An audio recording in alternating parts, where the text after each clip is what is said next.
大家好，我是娟子。好多天没吃馅饼了，今天给大伙分享一个韭菜馅饼的做法，不用揉面，皮薄馅多。先在盆里倒入300克面粉，加点盐，增加面的筋性。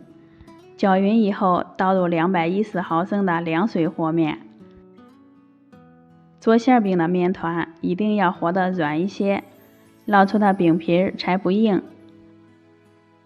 看一下这个面团是比较粘的，一次不容易搅光滑，先醒面10分钟。时间到以后，再回来搅面1分钟，面团就变得很光滑细腻了。在表面刷一点油，锁住水分，盖上盖子醒面半个小时。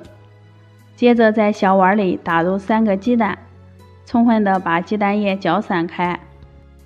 起锅烧油，油热以后倒入搅好的鸡蛋液，油温低一些下锅，才能把鸡蛋炒得更散。炒成这样的鸡蛋碎，关火给它晃凉。一把洗净的韭菜，先将根切掉，叶子的部分全部切碎，装入大盆里面，在里面淋一些食用油，用油封住韭菜的切口，在晃盐的时候就不会淹出水分了。把炒好的鸡蛋倒进去，加入盐，少加一点十三香，加点蚝油提鲜，最后淋点香油。拌韭菜馅也不用放太多的调味品，搅拌均匀，咱们的馅料就算调好啦。在面板上涂抹一些油防粘，取出醒好的面团，整理成长条，切成大小均匀的面剂。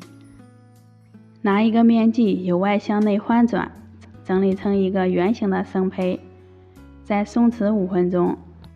拿出第一个做好的生胚，按成一个边缘薄的面皮，放上几勺馅料，可以多包一些。掂起面皮像包包子一样包起来，留下1/3的面皮对折过来包严实，稍微整得圆润一些就行了。电饼铛开小火，直接放入做好的生胚，用手试探着按压成一个圆饼，可以看到里面的馅料就行了。在表面刷一层油，锁住水分，用大火先烙上2分钟。生胚变色以后，托起来翻个面，将另一面也烙一下，鼓起来以后再次翻面，一直烙到馅饼完全鼓起来，说明里面也熟透了。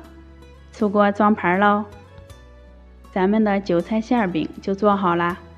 看一下，特别软和，饼皮薄的可以看见里面的馅料，咬上一口真是太满足了。这样和面做出的饼皮凉了也不容易硬，而且不破皮也不露馅。喜欢吃韭菜馅饼的朋友可以收藏起来试一下。今天的视频就分享到这里啦，咱们下期见。